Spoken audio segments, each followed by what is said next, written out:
Samantala, katatanggap lang po natin ang balita na susunog po ang isang supermarket dyan po sa Solano, Nueva Ecija. Nagsimula po ang sunog alas 5 ng hapon at sa mga oras na ito ay kumukuha po tayo ng mga detalye para malaman kung ano po ang pinagmulan ng sunog na yan sa naturang supermarket at kung anong alarm po ito ngayon hanggang sa mga oras na matapos na ito ay sumiklab kaninang alas 5 ng hapon. So tabayanan po ang mga dagdag na detalye habang tayo po ay nakikipag-ugnayan dito po sa bahagi ng Nueva Ecija. Samantala, si Mayor Philip Bacayo ng Solano, Nueva Ecija ay nasa linya natin. Mayor, magandang hapon po.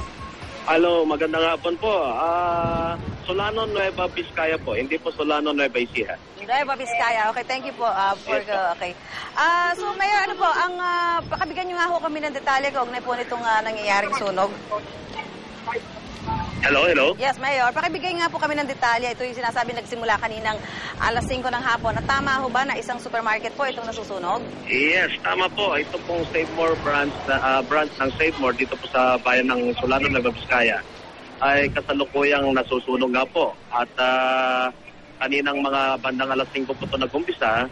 Ngayon po sa aming initial na information na natanggap, although it's still unverified, ang kanyang cause daw ng pagkasunog ay yun pong meron daw pong nagwe-welding sa loob ng Save More at yun na po siguro yung naging umpisa ng sunog dito. Sa ngayon po, hindi pa masyadong malaman yung totoong cause at iniintay po namin at ang nangyayari po ngayon, naririnig niyo po yung mga ambulansya rito at yun nga po, very busy po ang ating mga firemen na apulahin po ang ating apoy dito. So, Mayor, sa mga oras po ito, anong alarma na po ang inabot nitong sunog na ito? At paano po?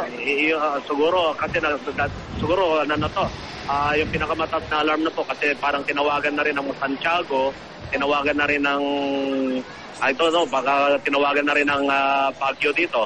Kasi karaniwan pag may mga ganitong apoy, lalong-lalo na nasa sentro mismo itong ating Save More.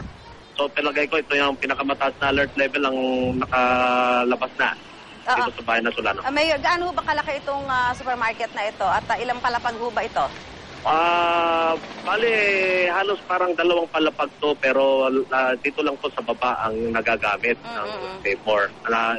Yung tindahan po ng mga groceries. Although doon sa second floor, may mga offices at mga ilan-ilan pong mga appliance po. So sa sinasabi niyo, mukhang ito po ay isang napaka-busy na establishmento. Yes po, mismong sentro po ng Solano to at ang inaalala po namin, ang kinakatakutan namin, baka po ito'y at madamay po itong mga ibang bahay to, sana hindi naman po.